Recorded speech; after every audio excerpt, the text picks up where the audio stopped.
La semana pasada comencé una serie de enseñanzas que tiene que ver con el ciclo vital de un cristiano y hablé acerca de la verdadera conversión, hablé también acerca de cómo el Señor nos introduce a la familia espiritual por medio del bautismo.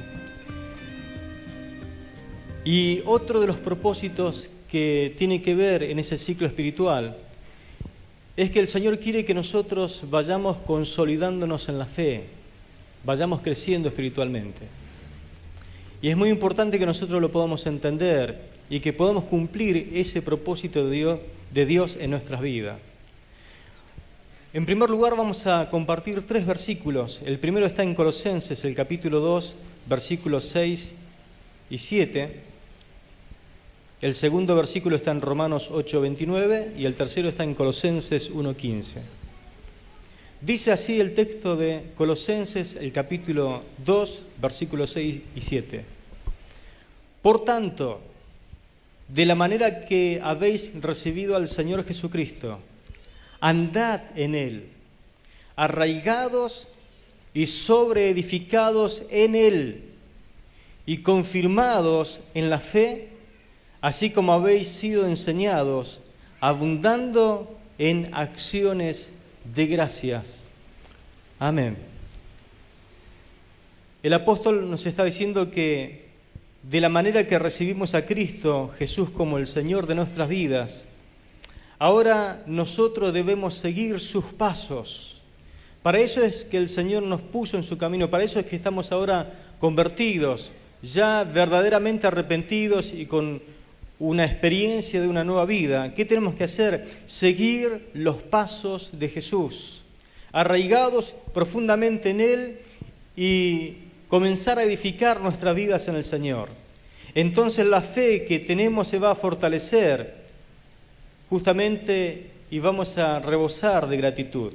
El versículo de Romanos 8:29 dice lo siguiente: porque a los que antes conoció, también los predestinó para que fuesen hechos conforme a la imagen de su Hijo, para que Él sea el primogénito entre muchos hermanos. Gloria al Señor. Porque a los que antes conoció, el Señor es como que nos da a entender por su palabra que nos conocía de antemano y nos había elegido para que cada uno de nosotros llegáramos a ser semejantes a su Hijo Jesucristo. Es como que si el Señor fuera nuestro hermano mayor y todos los demás hermanos que componemos el cuerpo de Cristo tenemos que llegar a ser semejantes a Él. Este es el propósito, lo que se llama el propósito eterno de Dios, que todos sus hijos adoptados llegáramos a ser semejante a su Hijo Jesús, nuestro hermano mayor. Y el último versículo de Colosenses 1:15 dice: Él es la imagen del Dios invisible, el primogénito de toda creación. Amén. Hablando precisamente del Señor Jesús. Él es la imagen del Dios invisible. En otras palabras, está diciendo que Cristo, el Hijo de Dios, ya existe desde antes de la creación del mundo y que Él es la imagen del Dios que nosotros no podemos ver. Gloria al Señor. Entonces, el gran propósito del Señor, cuando Él nos introduce a la iglesia, es que nosotros podamos llegar a ser como Cristo. Fuimos creados para llegar a ser como Él. Desde el mismo comienzo de la creación, cuando uno lee Génesis capítulo 1, aparecen unas palabras muy fuertes en cuanto a lo que es el propósito de Dios. Y es que Dios dice: hagamos al hombre o al ser humano a nuestra imagen y semejanza. Ya desde el comienzo de la creación, Dios tenía el propósito de que cada ser humano, de que el hombre y la mujer pueda llegar a ser a semejanza del Señor, que pueda transmitir su imagen.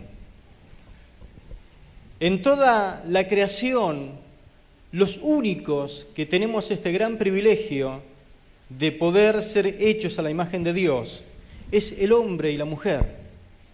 Este es un gran privilegio y también dignifica al ser humano. Los animales, por más que son buenos y algunos los quieren mucho, no poseen la imagen de Dios. Dios nunca sopló sobre un animal. Las flores, que a lo mejor muchos les gustan y le encantan, y hay veces que quedamos sorprendidos por las especies que Dios creó en la naturaleza, a los únicos que Dios sopló fue al hombre y lo hizo un ser viviente. No sabemos todo lo que en realidad podría abarcar esta frase, pero sí sabemos algunas cosas, como por ejemplo, como Dios, Él quiso que nosotros llegásemos a ser semejante a Él. Como Dios, nosotros también somos seres espirituales. Poseemos un espíritu que está en nuestro interior, amalgamado así con el alma, que es la parte espiritual, y hay una parte física que se llama cuerpo. Pero somos seres espirituales y por ende nuestro espíritu va a perdurar mucho más que esto que nos podemos tocar y que nosotros le llamamos un cuerpo de carne y hueso. Lo que es físicamente usted un día va a dejar de existir porque la muerte le llega a todos los seres humanos. Pero el interior suyo, que es lo más importante, que es el verdadero yo, eso va a perdurar para siempre porque ese ser espiritual es eterno. También somos seres intelectuales. Hay algo que Dios puso en tu alma que se llama mente. Por eso podemos razonar, podemos pensar, podemos resolver problemas, porque fuimos justamente hechos a semejanza de Dios. Pero también a semejanza de Dios nosotros podemos relacionarnos. Podemos dar y recibir verdadero amor a las personas.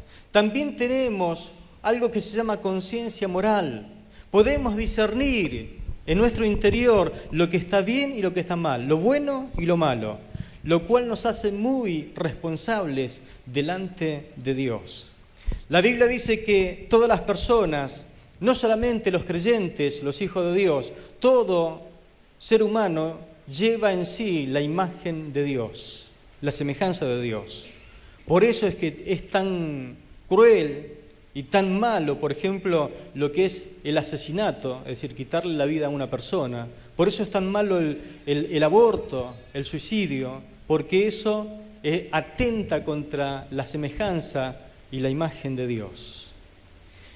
Claro que esta imagen en todo hombre y toda mujer está incompleta en este tiempo por causa de que el pecado distorsionó y dañó la imagen en el ser humano. Por lo tanto, Dios envió a Jesús para que Él pudiese hacer la tarea de poder reconciliarnos con Dios. ¿A qué se parece la imagen y la semejanza completa de Dios? La Biblia tiene una respuesta para esto. Se parece a Jesucristo.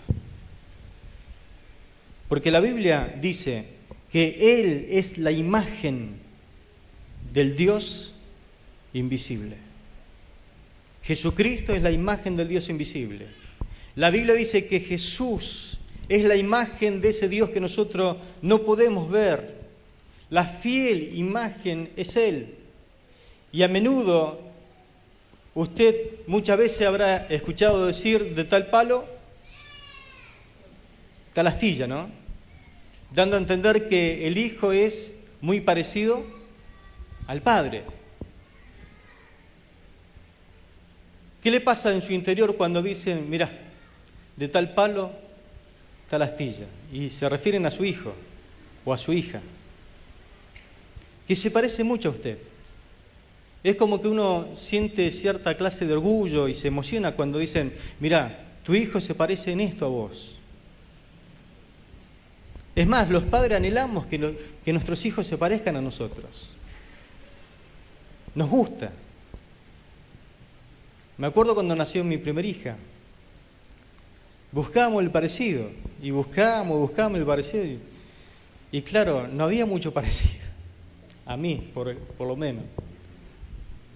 Hasta que aparece una hermana mayor, una hermana avanzada en edad, y le dice, tienen que estar contentos, pastor, ¿Por qué? Porque se parece mucho a usted. ¿En qué cosa le digo? Dicen el apellido. Pero bueno, algo tenía parecido.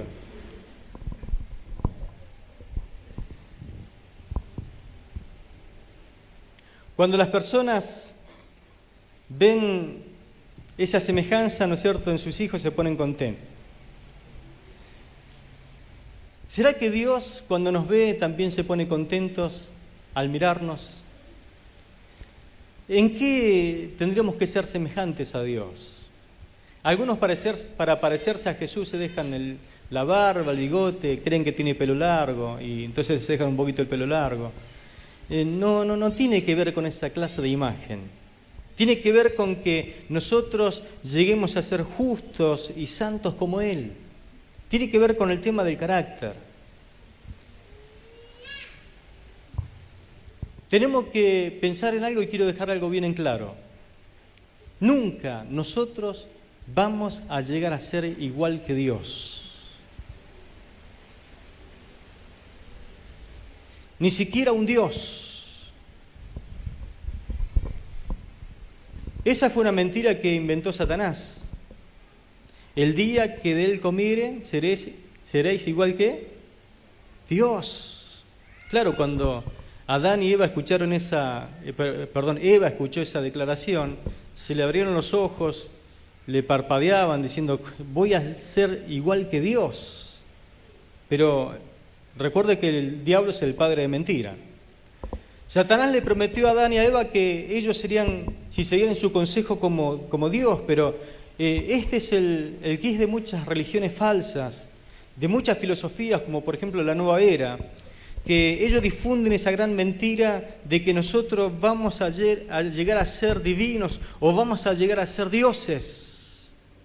Nadie de los que estamos aquí deberíamos pensar eso de esa manera. Eso no es lo que Dios quiere que nosotros entendamos. Manifestamos este deseo cada vez que nosotros queremos controlar todo y queremos hasta conocer el futuro y queremos controlar las personas que nos rodean. Ahí se manifiesta ese deseo de querer llegar a ser como Dios. Pero como criaturas tenemos que entender algo. Nunca vamos a llegar a ser como el Creador. Nunca. Somos criaturas de Dios. Dios no quiere que nosotros lleguemos a ser un Dios. Por ahí he escuchado a algunos pastores que predican justamente esto, que vamos a llegar a ser como Dios. Y eso es falso.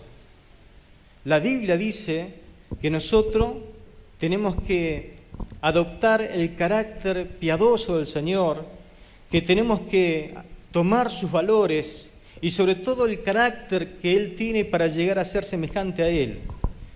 ¿Qué dice la Biblia?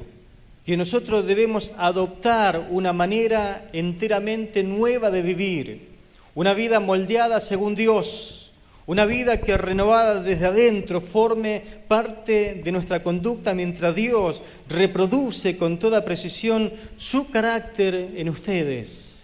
Es lo que dice Pablo a los Efesios. Por eso la meta final de Dios para tu vida sobre esta tierra no es la comodidad, no es que estés libre de todo problema. Lo que Dios tiene como meta final es el desarrollo de tu carácter. Entonces Dios te introduce en su iglesia, utiliza todas las formas posibles, habidas y por haber, para que escuches el mensaje y te arrepientas de verdad y pases de muerte a vida. Pero lo segundo que Dios trata de hacer con tu vida, una vez que estás dentro de la iglesia, es desarrollar tu carácter. Y créame que si usted se pone en las manos de Dios, su vida va a comenzar a cambiar. Y tiene que llegar a ser semejante a Jesucristo. Esa es la meta final. Y hay veces que esto no tiene que ver con años transcurridos dentro de una congregación. Porque puede ser que hace tiempo que estás congregándote, pero lo que menos te asemejas es en el carácter a Jesucristo. Él quiere que crezcas espiritualmente. Él quiere que llegues a ser como su Hijo Jesucristo. Y esto no significa de que usted pierda su personalidad. Lo que Dios quiere trabajar es en la transformación de tu carácter. Tu personalidad, lo que vos tenés, que naciste con eso, bueno, Dios lo santifica, pero no es que Dios te va a cambiar tu personalidad. Dios quiere trabajar con tu carácter. Para eso nosotros tenemos que leer la palabra de Dios. Tenemos que dejar que la palabra obre en nuestro interior y tenemos que dar lugar a pasajes como, por ejemplo, ¿cuántos de ustedes han leído las bienaventuranzas? El pasaje donde el Señor explica cómo debería ser un seguidor de Él. Mateo capítulo 5, capítulo 6 y capítulo 7. Nos explica el ideal que Dios desea que cada uno de sus seguidores adopte como estilo de vida. ¿Cuántos de ustedes han leído en el libro de Gálatas el fruto del Espíritu?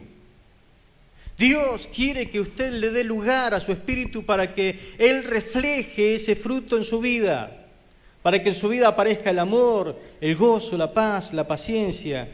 Y habla de varias cosas interesantes en ese pasaje. El gran capítulo de Pablo acerca del amor, 1 Corintios capítulo 13. Muy bien, donde Pablo enumera cuál es el verdadero amor y qué es el amor lo que realmente vale la pena que nosotros tengamos como hijos de Dios. Es la lista que Pedro habla de las características de una vida provechosa y productiva. Segunda de Pedro, en el capítulo 1, usted va a encontrar una lista que hay que ir agregándole a una cosa que hemos logrado otra. Y todas esas cosas van moldeando nuestro carácter para que llegáramos a ser semejante al Señor Jesucristo. Cada vez que olvidamos este tema del carácter, que justamente es uno de los propósitos que Dios trabaja en nuestra vida a fondo, si nosotros lo olvidamos, llegamos a sentirnos frustrados, amargados, y nos preguntamos, ¿por qué, Señor, me tiene que suceder esto a mí? ¿Cuántos de ustedes alguna vez le ha preguntado al Señor, ¿por qué me tiene que pasar esto a mí? Ahora que me afirmé, ahora que estoy tratando de servir, ahora que estoy tratando de agradarte, ¿por qué me tiene que pasar esto a mí? ¿Por qué me toca a mí pasar este tipo de dificultades? A veces impensadas. Problemas en el matrimonio, problemas en los hijos, que usted dice, yo lo trato de criar como cristianos y salen demonios. Lo trato de mejorar, lo trato de disciplinar y parece que se escapan de la mano y parece que tienen más influencia los de afuera que el hogar. ¿Por qué justo que me afirmé? Mi esposo empezó nuevamente con sus debilidades.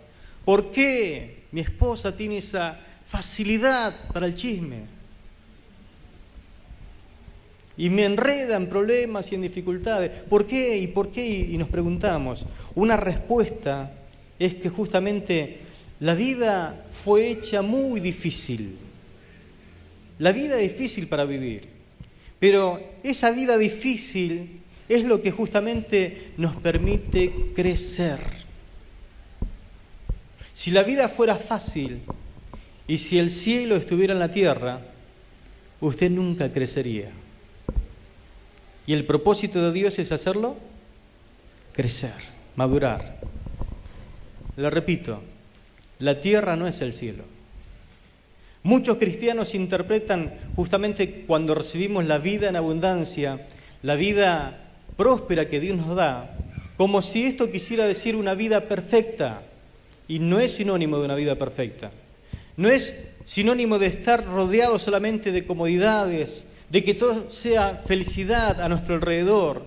Si viniste a Cristo y ese fue justamente lo que te trató de unir a la iglesia, quiero decirte que todas estas cosas vienen a tu vida, pero no es lo que Dios pretende, de que usted viva sobre una burbuja, viva sobre una nube y que los problemas no le lleguen, de que no le llegue ni siquiera el calor del sol, que el frío no le afecte tanto, de que usted sea inmune a toda enfermedad. No es así. No es solamente que usted va en el cristianismo a realizar todos sus sueños, todo se va a resolver instantáneamente. En pocas palabras, algunos esperan que la vida cristiana sea fácil. Esperan que les rodee un mundo de felicidad. Esta perspectiva egocéntrica pone a Dios como si fuera el genio que hay que frotar la lámpara para que salga y cumpla todos nuestros deseos. Este tipo de pensamiento solamente ubica a Dios como nuestro sirviente, como el cumplidor de todos nuestros deseos.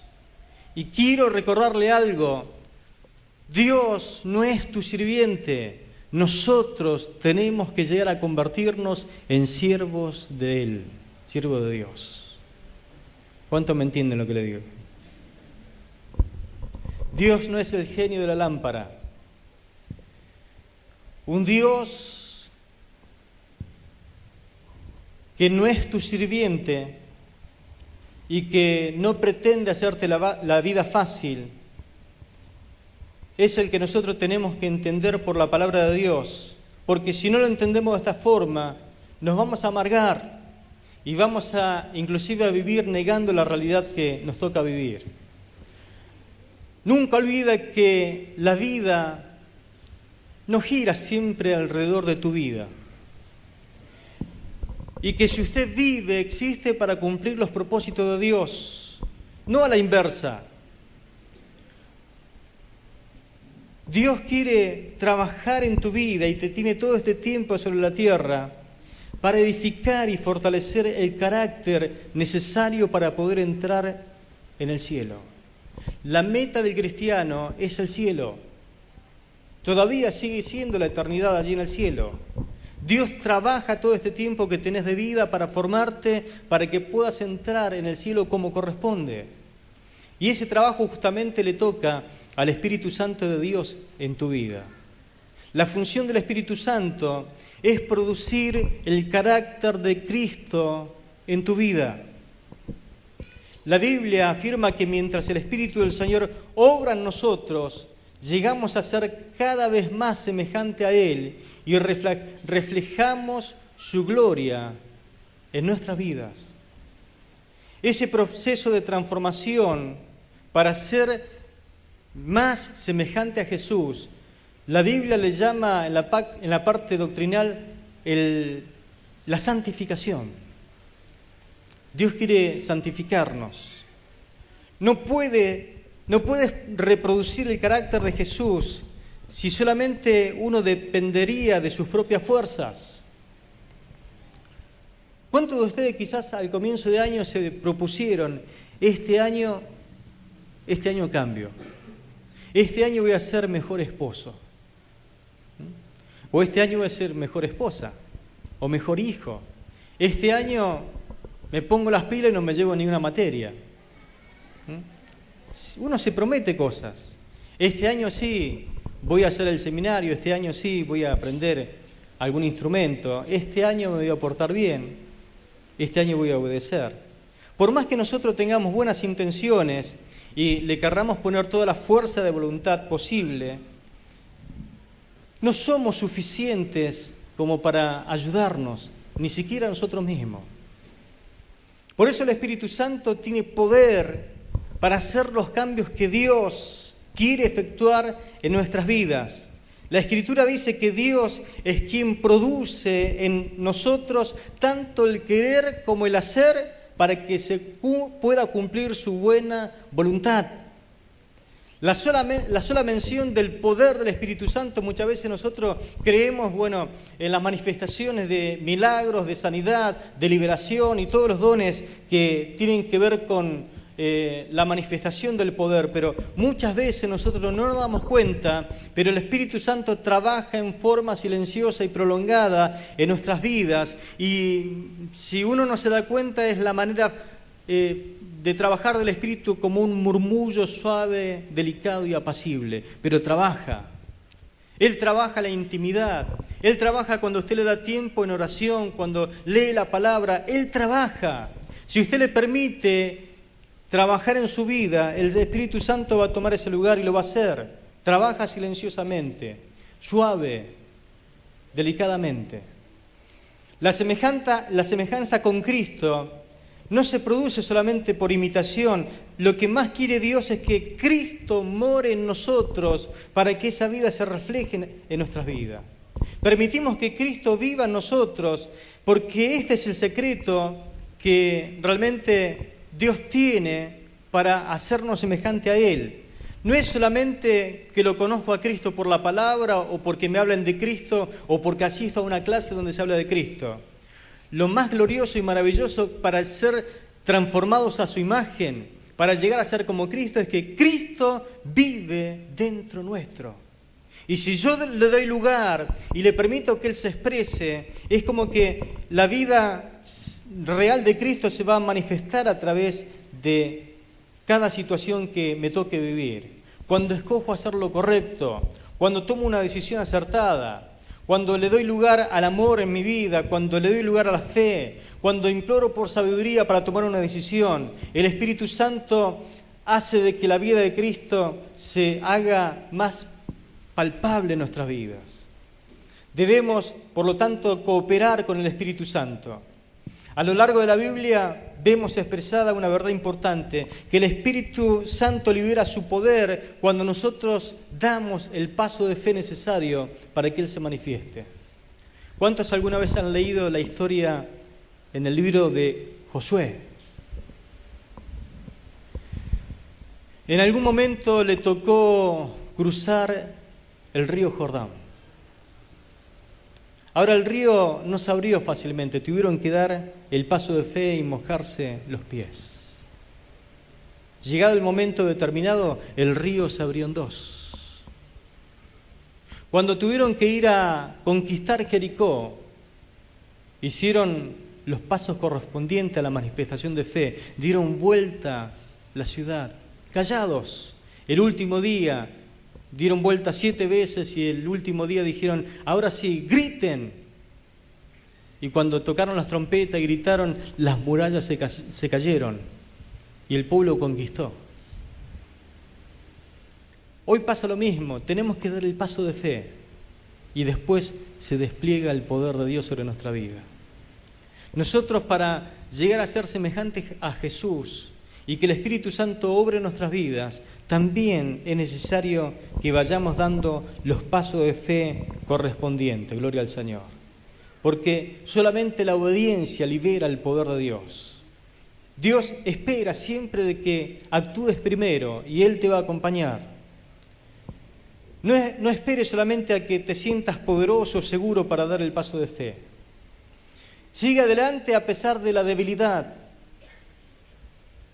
Quizás estás haciendo lo correcto, a pesar de tu sentimiento, de tus temores.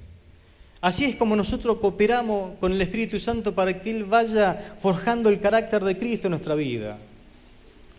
Tenemos que ir creciendo en ese parecernos al Señor. El crecimiento en la Biblia es comparado a la semilla, al edificio o a un niño. Una semilla para crecer tiene que ser sembrada, pero alguien tiene que poner esa semilla en la tierra. Un edificio, alguien lo tuvo que edificar, no se hizo de la nada. Un niño tuvo un nacimiento y tiene un crecimiento constante. De la misma forma, nosotros nacimos en Cristo Jesús y va a llegar un día en que vamos a ser semejantes al Señor. Pero es todo un proceso que nos toca vivir. Y si bien para ser salvo no hace falta que nosotros hagamos ningún esfuerzo, para crecer espiritualmente sí vale mucho el esfuerzo que hagamos. Todo el empeño que pongamos, todo el esfuerzo que pongamos, Dios lo va a recompensar. Pablo, en el capítulo 4 de Éfesos, habla justamente de hacer algunas cosas importantes para que nosotros podamos crecer espiritualmente. No es solamente sentarse y decir, bueno, Si Dios me va a transformar, aquí estoy esperando, usted se cruza de pierna, pone la mano sobre la nuca y dice, Señor, cámbiame, transfórmame. No sucede así los cambios. Hay que hacer algo, la Biblia llama permitir que el Espíritu Santo cambie nuestra manera de pensar, que seamos transformados paso a paso. Él nos transforma de adentro hacia afuera y nos hace más semejantes al Señor.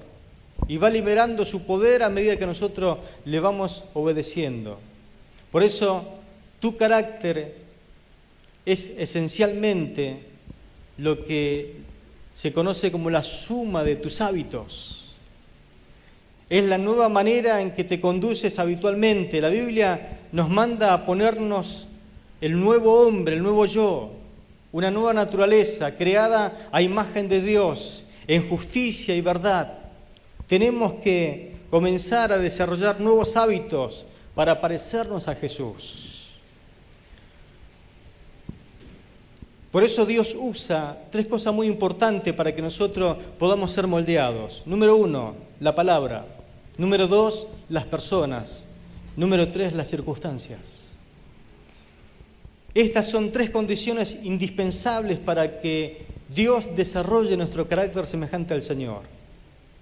La palabra de Dios proporciona la verdad que nosotros necesitamos para crecer. El pueblo de Dios proporciona el apoyo que nosotros necesitamos para crecer. Y las circunstancias que nos tocan vivir proporcionan el ambiente para practicar eso que nosotros conocemos como ser semejantes a Cristo. Ahora, si solamente estudiamos la palabra y la aplicamos a nuestra vida y no nos vinculamos con otros creyentes, y no aprendemos a confiar en Dios en las circunstancias difíciles, no vamos a ser semejantes a Jesús. Eso se lo garantizo. Son las 3 cosas que tienen que funcionar correctamente.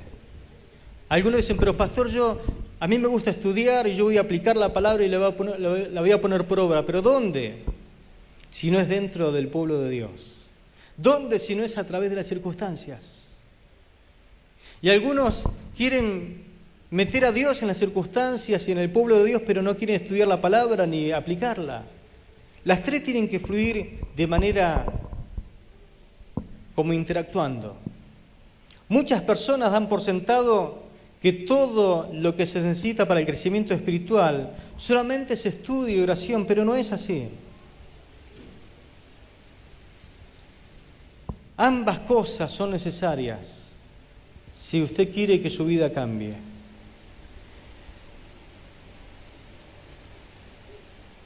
Hay religiones, por ejemplo, que las personas que se consideran espiritualmente maduras y santas, ¿saben qué hacen? Se aíslan.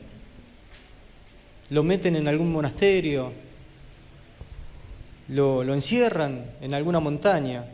¿Sabe para qué? Por el peligro de que no se contagie cuando se juntan con otro. No vaya a ser que pierda el control, que me contagie algún mal hábito. Entonces los encierran. Pero la Biblia no nos enseña eso. No tenemos que aislarnos. Si usted quiere ser semejante a Jesús, Jesús anduvo siempre caminando entre la gente. Siempre estuvo rodeado de muchas personas. La gente no influenciaba sobre él influenciaba a la gente. La gente no lo hacía perder los estribos, ni tampoco decir alguna palabra desubicada. Él era ejemplo y la gente quería ser como él. Amén. Así que la verdadera madurez espiritual consiste en aprender y amar como Jesús amó y a practicar esa disciplina relacionada con el contacto con otras personas. Llegar a ser como Cristo es un proceso largo y de lento crecimiento. La madurez espiritual no es instantánea ni automática, es un desarrollo gradual y progresivo que llevará el resto de tu vida. Amén. Por eso tenemos que ir progresando, transformándonos espiritualmente, desarrollando el carácter de Jesús todos los días de nuestra vida. Algún día esto se va a completar en la tierra y bueno, Dios nos llevará a la eternidad. Pero la obra recién va a terminar en el cielo, cuando estemos cara a cara con Él, o en el momento donde el Señor nos venga a llevar como iglesia. La Biblia dice que cuando al fin podamos llegar a ser perfectamente como Él, seremos exactamente como Él es. Hay mucha confusión en la vida cristiana por ignorar la simple verdad de que Dios está más interesado en construir tu carácter que en cualquier otra cosa, mis hermanos. Nos preocupamos cuando Dios parece estar en silencio respecto a determinados ejemplos, como por ejemplo, hay veces que uno le pide, Señor, ¿qué carrera debo elegir en la vida? Y la verdad es que hay muchas carreras que nosotros podríamos seguir y cumplir en nuestra vida. Y a veces estamos pensando, pero ¿será la voluntad de Dios que elija este trabajo, que elija estudiar esto, que siga esta carrera? Pero elija lo que elijas, tengas el trabajo que tenga, lo que más le importa al Señor es que la carrera que hagas, el estudio que tengas, el trabajo que tengas, lo hagas siempre como para el Señor. Amén. Como si lo hiciera para Cristo. Por eso Dios está más interesado en lo que eres que en lo que haces en la vida. Somos seres humanos y Dios no está interesado en que seamos quehaceres humanos. Dios está mucho más preocupado por nuestro carácter que por nuestra carrera profesional, porque tu carácter es lo que te va a acompañar a la eternidad, no tu carrera profesional. Y la Biblia advierte: no se acomoden también a su cultura, que se conformen a ella, ni siquiera hagan notarlo. En cambio, pongan su atención en Dios. Serán cambiados desde adentro hacia afuera. A diferencia de la cultura que los rodea, que siempre los arrastra a un nivel inferior de madurez, Dios hace que surja lo mejor de ustedes y desarrolla una madurez bien compuesta en ustedes. Una paráfrasis de Romanos capítulo 12. Para concentrarnos en llegar a ser como Jesús, deberemos tomar decisiones opuestas a nuestra cultura que impera en nuestros días. De lo contrario, influencias como la de nuestros compañeros, nuestros padres, nuestros colaboradores, nuestros amigos, la cultura misma, siempre van a intentar moldearnos a su imagen. Dios quiere moldearnos a la imagen de Jesús, su Hijo. Fuiste hecho para llegar a ser como Cristo. ¿Cómo va el asunto?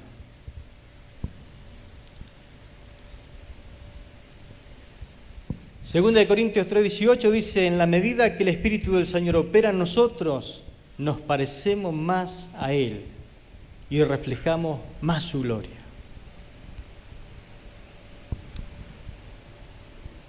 Mi pregunta en esta noche para considerar es la siguiente: ¿en qué área de mi vida necesito entonces pedir que el Espíritu Santo me ayude a ser más como Cristo?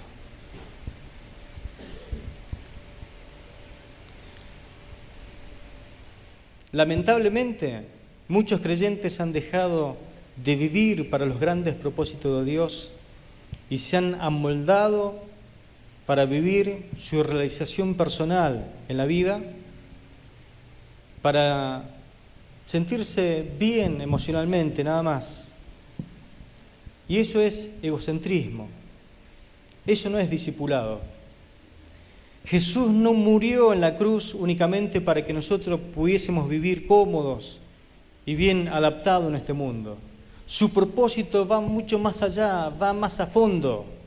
Él quiere hacernos como Él. Y esto tiene que llegar a producirse antes de que nosotros podamos ir al cielo. Este es nuestro privilegio principal, nuestra responsabilidad inmediata, nuestro destino final, llegar a ser como Jesús. Por eso es que te pasa lo que te pasa. Por eso es que a veces no entendés la circunstancia que te rodea. Por eso es que a veces no entendés los problemas que a veces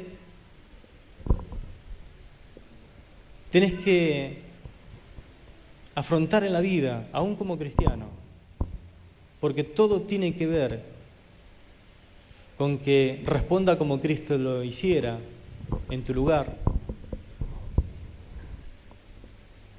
Y muchas veces te vas a tener que enfrentar con algún compañero que tenés que tenerle mucha paciencia.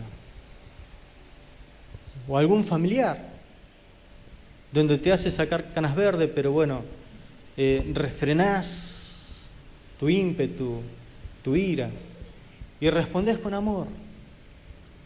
Bueno, eso es llegarse a parecer a Cristo. Muchas veces vas a tener que frenar y poner a alguno en su lugar, porque el amor muchas veces es firme, como el amor de Dios es firme en alguna circunstancia. Vas a experimentar quizás el dolor, la amargura, la frustración, vas a ser en algún momento traicionado y vas a ser incomprendido, como a Cristo le pasó. Pero tenemos que llegar a ser semejantes a Jesús. Si no comprendemos esto, vamos a creer que Dios nos abandonó, o Dios nos dejó, o que estamos haciendo algo mal, por eso es que parece que Dios nos está castigando. Pero todo lo que nos toque vivir, que nosotros entendamos que hay un propósito por detrás, llegar a ser semejantes a Jesús.